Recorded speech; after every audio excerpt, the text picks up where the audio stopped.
आमदीद, आदाब, good morning, अस्सलाम वालेकुम। आप सबको हमारी तरफ से हो। प्रोग्राम आप देख रहे हैं इस वक्त सलाम जे के गुलिस्तान न्यूज़ का मॉर्निंग शो, और आज का मॉर्निंग शो लेकर आपका मेज़बान इशफा गौहर हाजिर खिदमत है। सामीन नाजरीन, आज कुछ बात श्रीनगर से शुरुआत करते हैं क्योंकि बड़ी खबर श्रीनगर से आ रही है। उसके बाद दिल्ली आपको लिए चलेंगे जहां पर आज एक के बाद एक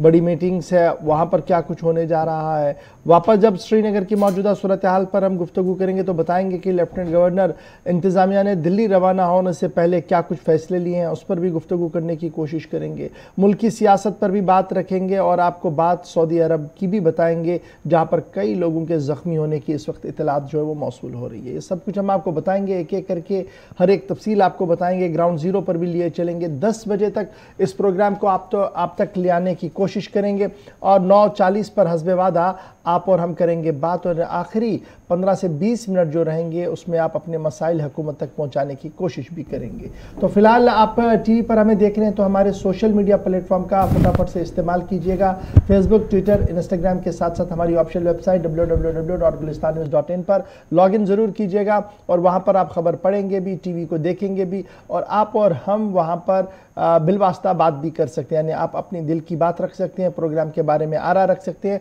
ताकि इन प्रोग्रामों को मज़ीद बेहतर और खूबसूरत बनाया जा सके। तो फिलहाल प्रोग्राम के फॉर्मेट के हिसाब से आपको मिलवाते चले कि दिल्ली स्टूडियो में इस वक्त मेरे साथ गौहर कुचे भी है। बहुत बहुत शुक्रिया गौहर हमारे साथ ज्वाइन करने के लिए। और हस्बे वादा ज़रा सबसे पहले बात करते हैं माजी की, क्योंकि माजी के जरोखों के अंदर आज के दिन की चंद अहम झलकियाँ क्या कुछ है। गौहर कुचे।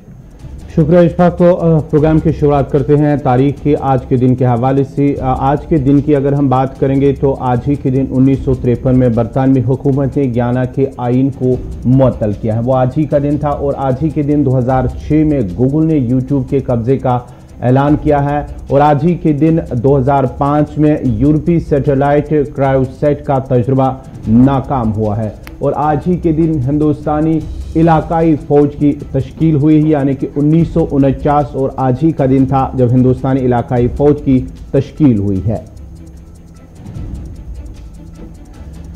और आज ही के दिन 1874 में पहली बार आलमी यौम डाक मनाया गया है। और आज ही के दिन 1806 में सेल्स की लड़ाई में फ्रांसीसियों ने फारिस फौज को शिकस्त दी है। और आज ही के दिन 1976 में बॉम्बे और लंदन के दरमियान बैनुल-अक़वामी बराह रास्त डाइंग सर्विस शुरू हुई है। और आज ही के दिन 1701 में न्यू हेवन में बेल यूनिवर्सिटी का क़याम अमल में आया है, यानी कि वो आज ही का दिन था 9 अक्टूबर 1707 जब न्यू हेवन में येल यूनिवर्सिटी का क़याम अमल में आया है।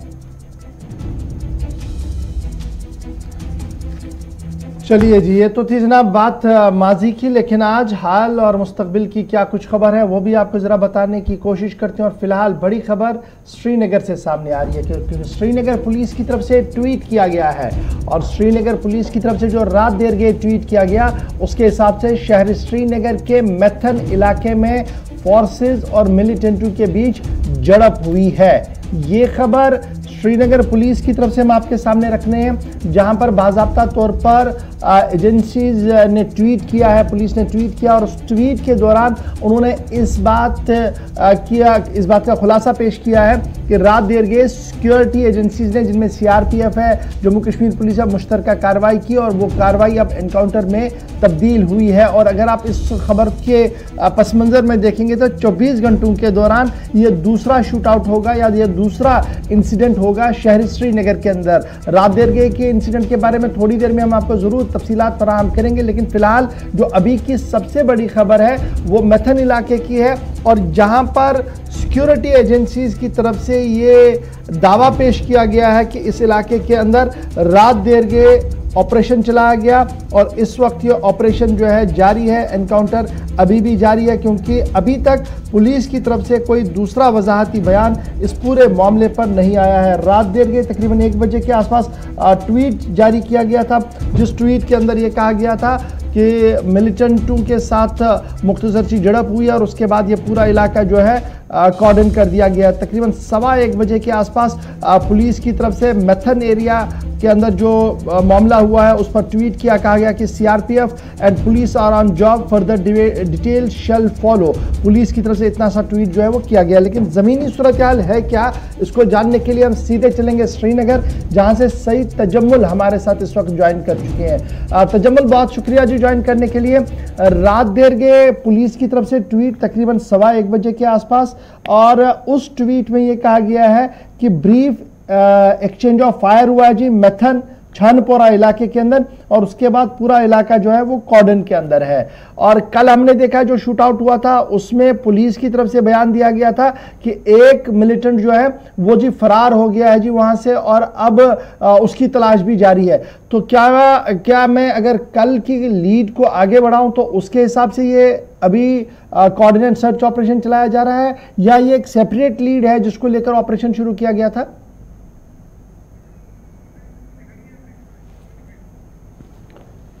मैथन इलाके से जो खबर है वहां पर पुलिस की जानिब से रात देर गई तकरीबन 1:15 बजे के करीब एक ट्वीट किया गया है। ट्वीट में कहा गया है कि मैथन इलाके में जो है फोर्सेज और जो पुलिस और सीआरपीएफ है उनके साथ मिलिटेंटों के साथ एक झड़प हुई है। फिलहाल उन्होंने इस हवाले से जो वजाहती बयान है अभी तक जो है जारी नहीं किया, लेकिन तब 1:15 बजे के करीब उन्होंने कहा कि एक झड़प हुई है, वहां पर मिलिटेंट मौजूद है। मिलिटेंटों की जो छानपोरा इलाके में जब नटीपोरा इलाके में जब कल शाम इनकाउंटर हुआ था उसमें उन्होंने कहा था कि एक मिलिटेंट की हलाकत हुई है और एक मिलिटेंट वहां से फरार हुआ है। उसके बाद ही रात देर गई तकरीबन 1:15 बजे के करीब। सईद तजम्मुल इस वक्त हमारे साथ है। तजम्मुल, जरा डिटेल्स बताइएगा, ये जो मैथन की खबर सामने आ रही है जिस पर पुलिस का ट्वीट सामने आया, क्या पुलिस की तरफ से मजीद कोई वजाहती बयान सामने आया और क्या कुछ ग्राउंड जीरो पर इस वक्त हलचल है? बिल्कुल, देखिए 1:30 बजे के करीब मैथन छानपोरा में भी सर्च ऑपरेशन शुरू कर दिया गया। इससे कबल यह सर्च ऑपरेशन जो था रावतपोरा नटीपोरा के बाद करीबन 1:30 बजे रात एक मिलिटेंट के मारे जाने के बाद बताया जाता है कि 1:30 बजे के करीब मैथन इलाके में मिलिटेंटों की मौजूदगी की इत्तला मिलने के बाद Jammu Kashmir police, CRPF, SOG ने कॉर्डन ऑफ किया, सर्च ऑपरेशन शुरू कर दिया। कुछ फायरिंग के शॉट्स इलाके में सुनाई दिए। उसके बाद ताजा इतलात में यह भी है कि शायद मिलिटेंट इस एरिया से भी भाग गए हों, क्योंकि जिस वक्त मैथन में ये कोऑर्डिनेट सर्च ऑपरेशन चला था उस वक्त जम्मू कश्मीर पुलिस की बड़ी टोलियां आसपास में देखी जा सकती थी, लेकिन उसके बाद ऑपरेशन को कॉल ऑफ करने से पहले खदशा यह है कि शायद मैथन छानपोरा से भी मिलिटेंट जो हैं भाग निकले हैं। लेकिन अभी भी सर्च ऑपरेशन जो है कई एक जगहों पे चलाया जा रहा है। हालांकि मैथन और आसपास के इलाके में जो इस वक्त सूरत हाल है उसमें साफ तौर पर देखा जा सकता है कि नाका जो police station police post Chanapora के बीच में है, नाका जो इसके बाद रावतपोरा के आसपास के एरिया में है। लेकिन जम्मू कश्मीर पुलिस अब अभी तक इसको एक सीनियर पुलिस अफसर बता रहे हैं कि शायद मिलिटेंट भाग गए हों, लेकिन जो लोकल पुलिस है या लोकल जो इस ऑपरेशन के साथ अफसरान थे उनके मुताबिक सीआरपीएफ की तरफ से एक वार्निंग फायर शॉट किया गया, लेकिन उसके बाद पुरअमन तौर पर यह माहौल जो है खत्म हो चुका है। यानी अभी ये ऑपरेशन ऑलमोस्ट खत्म हो गया, लेकिन सिर्फ ऑफिशियल ब्रीफिंग का इंतजार है, ऑफिशियली अभी कुछ कम्युनिकेट नहीं किया गया है। तकरीबन आया है कि शायद एरिया में भी मिलिटेंट हों और उसके बाद मिलिटेंट जो है इस इलाके से भाग गए हों, क्योंकि रात का अंधेरा, उसके बाद सर्च ऑपरेशन के दौरान सीआरपीएफ जम्मू कश्मीर पुलिस ने, चूंकि मैथन का इलाका काफी कंजेस्टेड एरिया है और आबादी से खचाखच भरा है, और खदशा एक तरफ यह कि शायद मैथन का इलाका जो है यहाँ से मिलिटेंट भाग गए हों। दूसरा यह है कि शायद सीआरपीएफ की तरफ से एक तरफ फायर किया हो और वार्निंग शॉट के तौर पर कि मिलिटेंट शायद बाहर आ जाएं और उसके बाद इनकाउंटर तब्दील हो जाए, ये सारी सूरत हाल। लेकिन जो ताजा इत्तलात है उसमें जम्मू कश्मीर पुलिस के हवाले से खदशा है कि मिलिटेंट जो है वो इस इलाके से भाग गए हों। जरा ये भी बताएगा कल जो नटीपोरा इलाके में इनकाउंटर हुआ, नटीपोरा और मैथन के दरमियान कितना फासला है? क्या जो वहां पर जो मिलिटेंट फरार हुआ, जो पुलिस का कहना है कि वहां पर एक मिलिटेंट फरार हुआ, क्या ये वही मिलिटेंट हो सकता है कि या वहां पर जो मैथन इलाके में मिलिटेंटों की मौजूदगी की इतला के बाद जो है सर्च ऑपरेशन शुरू किया गया था? बिल्कुल, देखिए ये 2 किलोमीटर का ही रेडियस है। जब आप नटीपोरा चौक से शुरू करके मैथन जाना शुरू करके, बल्कि 1 से 1.5 किलोमीटर के आसपास में ही ये डिस्टेंस होगा, ज्यादा दूर नहीं है। लेकिन जो मिलिटेंटों का कल जो निशाना था सिक्योरिटी फोर्सेस का, वो नटीपोरा रावतपोरा का ब्रिज था जो कि बागात एमईटी की तरफ रोड जाती है। तो उस एरिया से मिलिटेंट का भाग जाना, क्या उस तरफ का एरिया वो बाद में ले लेगा, सनत नगर वगैरह जो आता है, बागात चौक वगैरह। लेकिन दूसरी तरफ जब आप 1 से 1.5 किलोमीटर के एरिया में आप मिथन और उसके बाद नटीपोरा के एरिया को देखते हैं, तो मुझे लगता है कि इत्तेफाक भी हो सकता है। और 1:30 बजे के बाद क्रैकडाउन सर्च ऑपरेशन चलना, फायरिंग के कुछ राउंड सुनना इस इलाके में, मिथन इलाके में, और उसके बाद सुबह सुबह जब जम्मू कश्मीर पुलिस अपना सर्च ऑपरेशन कॉल ऑफ कर रही थी, कोई खातिर का कामयाबी हाथ नहीं लगी। और जराये के हवाले से खबर है कि जहां एक तरफ एक मिलिटेंट नटीपोरा में पुलिस के हवाले से उन्होंने खुद कन्फेस किया कि वो भाग गया, और यहाँ पर भी खदशा है कि मिथन छानपोरा में भी इनकाउंटर के दौरान मिलिटेंट भाग गए। बहुत बहुत शुक्रिया सईद तजम्मुल हमारे साथ ज्वाइन करने के लिए। लेकिन जनाब मिथन की खबर तो आपको सुना दी, लेकिन फटाफट से आपको ये भी याद दिला दे कि रात देर गए क्या कुछ हुआ था, क्योंकि 8:30 से 9 बजे के भी जो लीड्स डेवलप हो रही थी, ये तस्वीर, ये जो वीडियोज़ है रात देर गए किया कि किस तरीके से जम्मू कश्मीर पुलिस का कहना था कि शहर, ये जो मरकज़ के ज़ेर इंतज़ाम खिता जम्मू कश्मीर जो है, इसके दारुल हुकूमत श्रीनगर के नटीपोरा इलाके में जुमे की शाम सिक्योरिटी फोर्सेस और मिलिटेंटों के दरमियान हुई तसादुमाराई में एक मिलिटेंट मारा गया। और जब ये एक मिलिटेंट मारा गया तो फिर पुलिस ने बाज़ाब्ता तौर पर उसकी शिनाख्त भी की और कहा गया कि जनाब उसका ताल्लुक जो है वो शोपियां से है और लश्कर तैयबा ममनुआ तंजीम के साथ है। और फिर ये भी कहा गया कि किस तरीके से पुलिस ने ये सारा मामला जो है वो चलाया। और तकरीबन 40 से 45 मिनट तक इस पूरे इलाके के अंदर काफ़ी दहशत रही है, चूँकि ये काफ़ी बिजी एरिया रहा था। लेकिन एक मिलिटेंट के मारे जाने की तस्दीक कल रात देर के पुलिस ने की और उसका ताल्लुक बताया गया कि वो जो है जी शोपियां इलाके से, ट्रांस शोपियां इलाके का है, और बाज़ाब्ता तौर पर नाम भी उन्होंने सामने रखा था। ये तो थी जनाब कल की बात। लेकिन अब आपको ये भी बताते चले, जब सूरत हाल इस तरीके की हो, एक तरफ से नामालूम मुसल्लह अफराद की तरफ से फायरिंग की गई हो, श्रीनगर के मुख्तलिफ शहरों के अंदर सिविलियंस को टारगेट बनाया गया हो, उसके बाद पे दर पे ये दो तीन चीज़ें हमारे सामने हैं, तो कल रात देर के इंतज़ामिया ने एक और बड़ा फैसला लिया है। और महकमा दाखिला की तरफ से जारी किए गए बयान के मुताबिक अफसरों के तबादले भी किए गए हैं और महकमा पुलिस के अंदर 18 पुलिस अफसरों के तबादले रात देर गए लेफ्टिनेंट गवर्नर के हुक्मनामे के तहत जारी कर दिए गए हैं। और ये जो तबादले जारी कर दिए गए हैं, इनमें कई SSPs,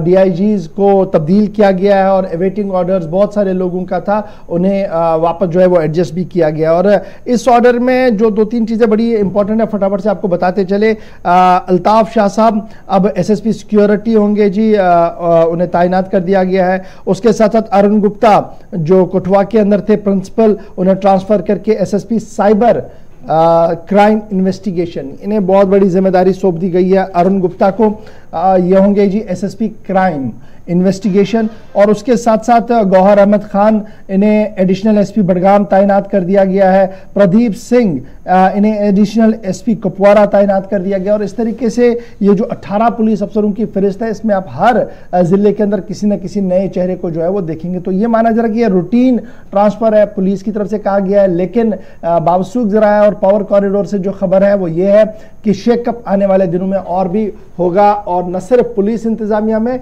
बल्कि सिविल एडमिनिस्ट्रेशन के अंदर भी कई तबादले और तकर्रुरियां जो है वो आने वाले चंद दिनों के अंदर अंदर देखने को मिल सकती है। ये तो थी बात जनाब एनकाउंटर की और पुलिस की तबादलों और तकर्रुरियों के हवाले से। अब जरा आपको बताते हैं कि मरकजी वज़ीर दाखिला ने क्या कुछ फैसला लिया है। जी हाँ, मरकजी वज़ारत दाखिला की जानिब से जहाँ शहरी हलाकतों को लेकर 2 रोज़ कबल ही यानी कि कल भी एक मीटिंग हुई और परसों भी वज़ारत दाखिला अमित शाह की सदारत में एक आला सतही मीटिंग हुई है, जिसमें IB, RA, इंटेलिजेंस ब्यूरो के अफसरान भी इसमें शामिल थे। कल भी एक मीटिंग हुई है और जम्मू कश्मीर के LG मनोज सिन्हा को भी दिल्ली तलब किया गया, जो जम्मू कश्मीर खासकर वादी कश्मीर के हालात को लेकर उनसे तफसीलात तलब की गई हैं। और उसके बाद ही कल शाम जब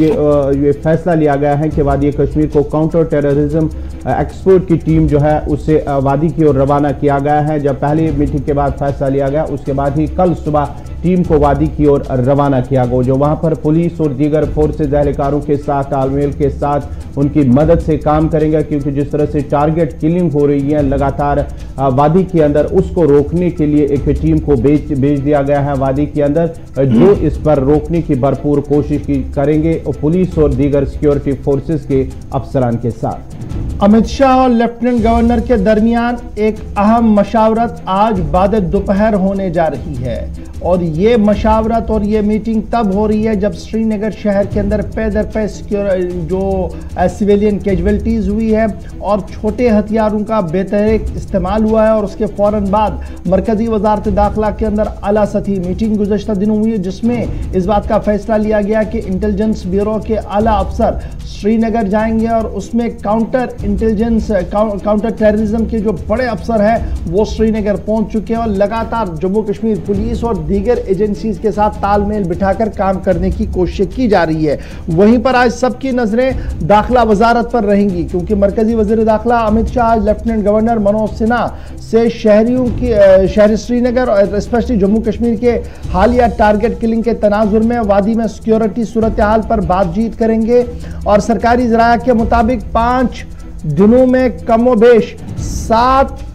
आम शहरियों की असला बरदारों के हाथों मारे जाने के बाद यह आला सतही मीटिंग दिल्ली के अंदर तलब की गई है और इस मीटिंग के अंदर लेफ्टिनेंट गवर्नर मनोज सिन्हा आज बाद दोपहर वहां पर मौजूद रहेंगे। माना जा रहा है कि 12 बजे के बाद का शेड्यूल मीटिंग का टाइम जो है वो दिया गया है जिसमें लेफ्टिनेंट गवर्नर मनोज सिन्हा मौजूद रहेंगे और वो ब्रीफ करेंगे क्या कुछ अरेंजमेंट्स किए गए हैं। आपको याद होगा कि जब ये किलिंग्स हुई तो उसके बाद मनोज सिन्हा का ट्वीट सामने आया था लेफ्टिनेंट गवर्नर साहब का। उन्होंने कहा था कि strong hand and iron hand का इस्तेमाल किया जाएगा। वजारत दाखिला का बयान भी इसी तरीके का था लेकिन अब हिकमत अमली क्या कुछ होगी और किस तरीके से आगे बढ़ा जाएगा इस हवाले से तैयारियों को जो है वो हतमी शक्ल जो है वो आज दी जाएगी और माना जा रहा है कि आज के इजलास में आने वाले दिनों की हिकमत अमली को तय किया जाएगा। अमित शाह ने पहले ही मरकजी वजारत दाखिला के कई ओहदेदारों को यह हुक्मनामा जारी किया है कि रियासत के अंदर हर मुमकिन मदद दी जाए रियासत की ताकि क़याम अमन को यकीनी बनाया जा सके। तो आज ये मीटिंग जो है वो होने जा रही है और इस मीटिंग पर हमारी गहरी नजर रहेगी। आपको पूरा हम अपडेट करेंगे कि क्या कुछ मनोज सिन्हा लेफ्टिनेंट गवर्नर और अमित शाह के दरमियान जो मुलाकात और मीटिंग होगी इसके बाद क्या कुछ ब्रीफ होगा, ऑफिशियली क्या कुछ कहा जाएगा और ज़राया जो पावर कॉरिडोर के हैं वो किस तरीके से इसको देखेंगे। तो फिलहाल आज के दिन बड़ा अहम है जी दिल्ली के एतबार से क्योंकि पैदर पे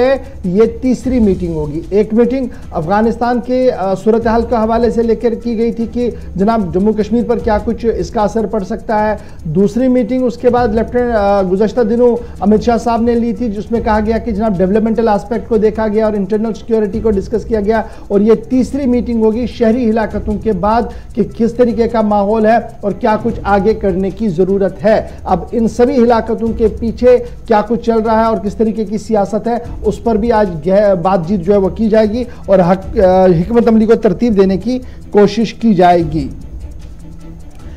चलिए जी, ये तो दिल्ली की बात है लेकिन जरा जब हम कश्मीरी पंडित माइग्रेंटों की बात करें तो खबर ये एक और भी सामने आ रही है कि शहरी इलाकों और माइनॉरिटी कम्युनिटी पर हमले के बाद मुख्तलिफ कैंपों में रह रहे कश्मीरी पंडित माइग्रेंट खौफजदा है और इन इलाकों के पेश नज़र कई लोगों ने एक बार फिर वादी छोड़कर जम्मू की ओर रुख किया है। जी हाँ, वादी कश्मीर के अंदर जहाँ गुज़िश्ता कई दिनों से जो टारगेट किलिंग हुई है जिसमें 5 के करीब जो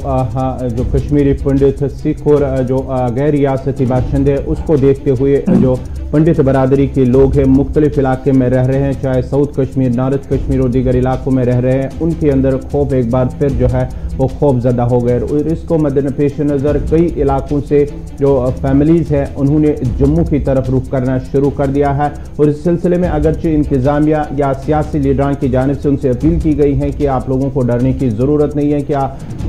हम आपके साथ हैं, लेकिन कहीं ना कहीं वो डर की वजह से उन्होंने अपने इलाके को छोड़कर जम्मू की ओर रुख। जहां पर यह खबर आ रही है कि कुछ घर जो है और कुछ अफराद जो है वो जम्मू की ओर रुख कर चुके हैं, वहीं पर इंतजामिया ने कश्मीरी पंडित माइग्रेंट एम्प्लॉयज़ को जो श्रीनगर के अंदर मौजूद है या वादी कश्मीर के मुख्तलिफ अजला के अंदर मौजूद है उन्हें कहा गया कि फ़िलहाल 2 हफ्तों के लिए वो ड्यूटियों पर ना आए। यानी अगर कोई टीचर है तो उसे कहा गया कि आप ऑनलाइन क्लास दें और अगर कोई और पेशे से वाबस्ता है तो उन्हें कहा गया कि फिलहाल आप सिक्योरिटी कैंप्स के अंदर ही रहिए, सिक्योरिटी जोन के अंदर रहिए और 2 हफ्तों तक जब तक कि सूरत हाल बेहतर होती है तब तक आप बाहर ना आए। लगभग हर एक महकमे की तरफ से इनफरादी तौर पर इस तरीके के ऑर्डर जो है वो जारी कर दिए गए। कुपवारा से लेकर बानिहाल तक इस तरीके के ऑर्डर जो है वो जारी कर दिए गए हैं और मुख्तलिफ महकमों के अंदर जो कश्मीरी माइग्रेंट्स थे या जो माइनॉरिटी के लोग थे उन्हें सेफ रहने के अहकाम जो है वो जारी कर दिए गए हैं। अब जब हम ये बात आपको बता रहे हैं तो सिक्योरिटी को भी काफी हाई अलर्ट पर कर दिया गया है। शहर श्रीनगर की सिक्योरिटी पहले ही बताया जा रहा है हाई अलर्ट पर थी, लेकिन जहां जहां पर कश्मीरी पंडित या सिख माइनॉरिटी कम्युनिटीज है या जहां पर ये रिहैबिलिटेशन कैंप्स हैं जहां पर ये रह रहे हैं तो वहां के आसपास सिक्योरिटी को डबल लेयर कर दिया गया है। सीआरपीएफ के साथ साथ जम्मू कश्मीर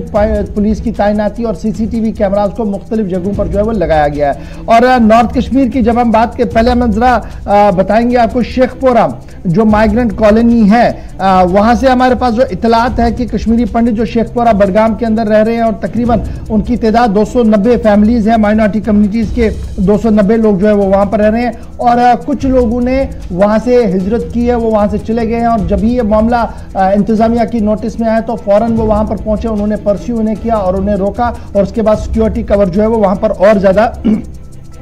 बढ़ा दिया गया। इसके साथ साथ जब बारामूला की बात करेंगे जहां पर 145 के करीब फैमिलियां जो है वो रह रही है, दरियाए झेलम के किनारे पर ये ट्रांजिट कैंप बनाया गया है और 180 सरकारी एम्प्लॉयज वहां पर है, तो वहां पर भी डबल टायर सिक्योरिटी है। कल हमने अपने प्रोग्राम में आपको दिखाया कि किस तरीके की डबल टायर सिक्योरिटी वहां पर है। और इसके साथ साथ विस्सू कैंप हो या दीगर कैंप्स हो जहां पर ये कश्मीरी पंडित माइग्रेंट्स रह रहे हैं वहां पर इंतजामिया की तरफ से अरेंजमेंट्स इलॉबरेट किए गए हैं और शहरियों की तहफ़्फ़ुज़ को यकीनी बनाने के हवाले से हर मुमकिन कदम जो है वो उठाया जा रहा है। इधर सवाल दो तीन पैदा हो रहे हैं क्योंकि कल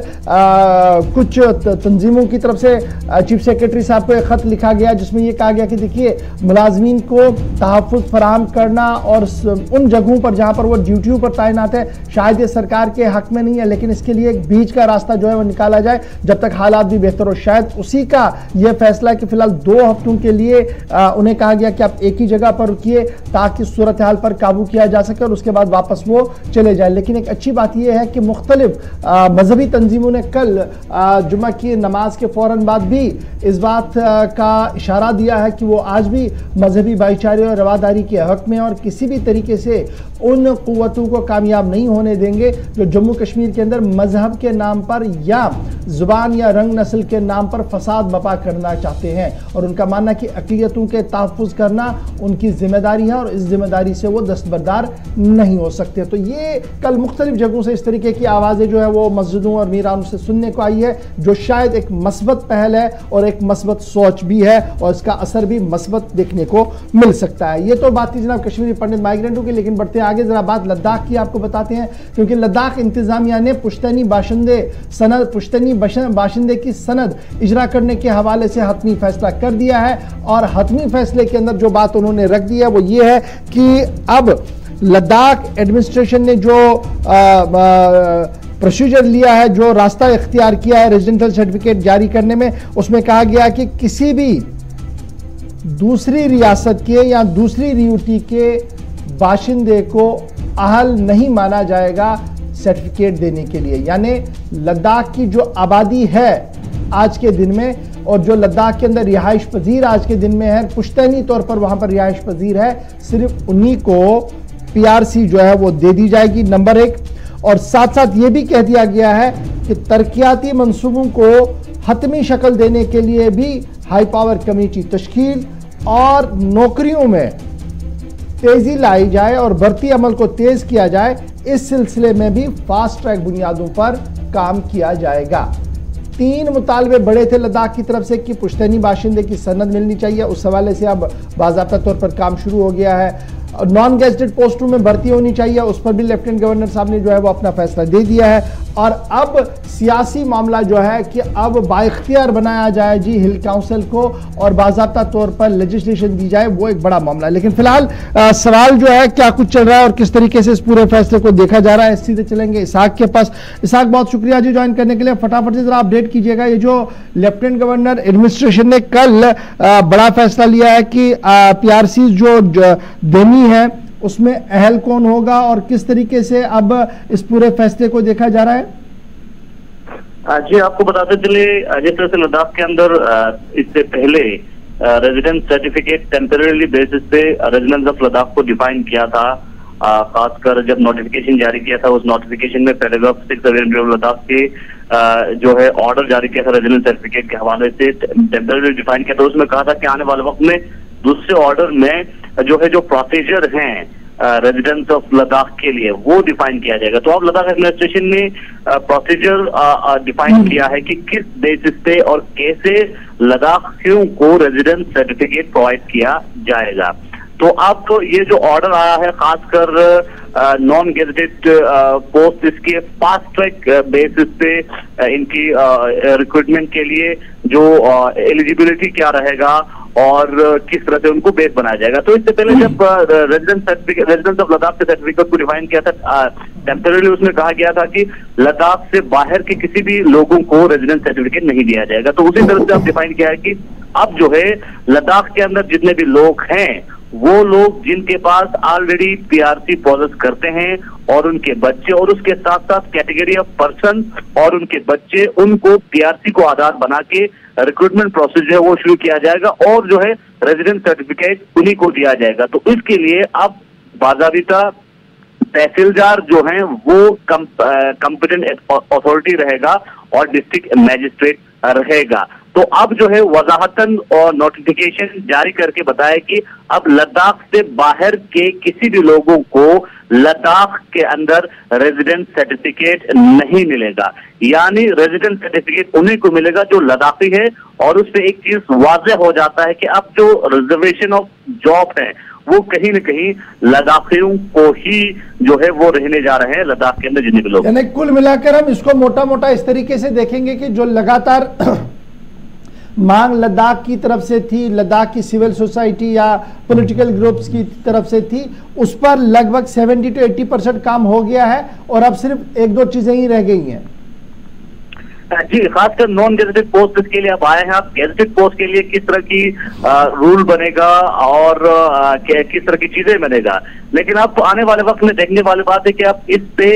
डिसीजन के बाद, इस ऑर्डर के बाद, जिस तरह से पहले पैराग्राफ जो ऑर्डर जारी किया था पैराग्राफ 6 के तहत, और उसी के बाद अब ये जो ऑर्डर आया है उसके बेस पे ये जो ऑर्डर जारी किया है, इस पे एक्सपर्ट के किस तरह के कमेंट रहेगा ये देखने वाली बात अहम होगी। और इसके बाद अब जिस तरह से अनएम्प्लॉयमेंट एक बहुत बड़ा इशू लद्दाख के अंदर बना हुआ है, उसको फुलफिल करने के लिए आखिर रिक्रूटमेंट बोर्ड कब बनेगा और रिक्रूटमेंट कब होगा, सभी इसी के इंतजार में हैं। और जनरली ये भी बताइएगा, ये जो पॉलिटिकल डेवलपमेंट की जब हम बात करते हैं तो दिल्ली के अंदर कमेटी बनाई गई थी और गुज़श्ता दिनों ये कहा गया था कि बहुत जल्द जी कमेटी की मीटिंग लद्दाख और लद्दाख के लोगों से होगी, उन ग्रुपों से होगी जो लगातार राब्ते में हैं। तो क्या उस हवाले से कोई पेशरफ्त हुई है? क्या कोई बात आगे बढ़ पाई है?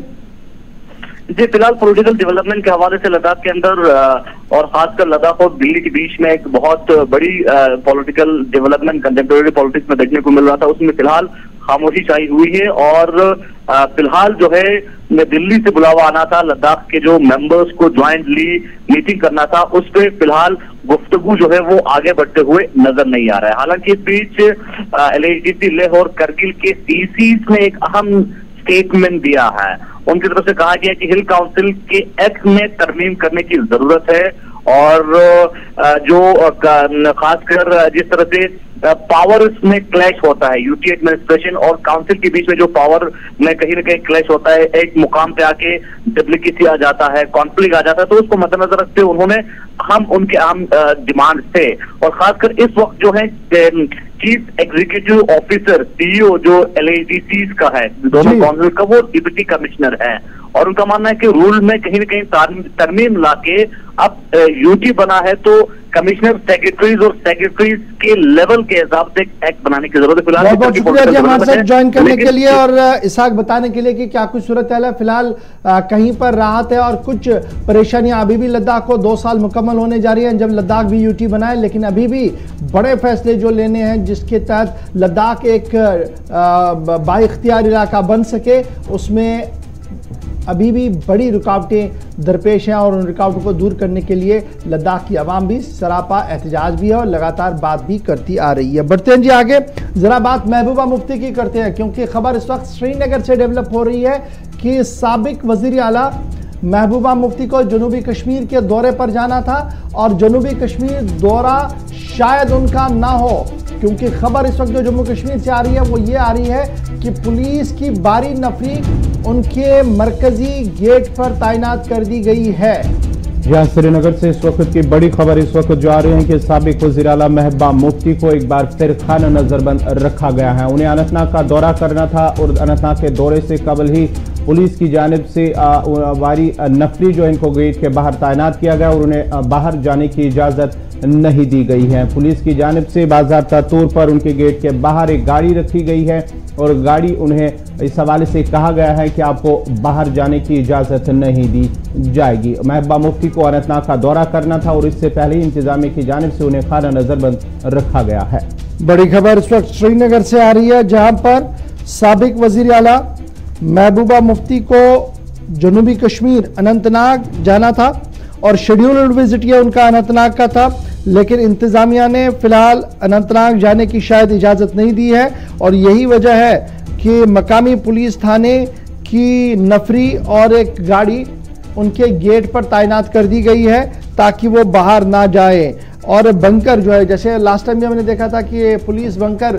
गाड़ी बंकर जो है ये लगाई जाता है गेट पर ताकि अंदर बाहर कोई न जाए। तस्वीर आपके सामने है और इस खबर को ज़रा से हमारे पास इत्तला मिली थी कि पुलिस ने बाज़ाब्ता तौर पर कन्वे कर दिया है महबूबा मुफ्ती को कि सिक्योरिटी सूरत हाल के पेश नज़र वो बाहर नहीं आ सकती हैं, इसलिए उन्हें यहाँ पर रखा गया। अब ये अनंतनाग आने का मामला जो है ये माना जा रहा है कि पार्टी ज़रा से जो हमारे पास खबर है कि वो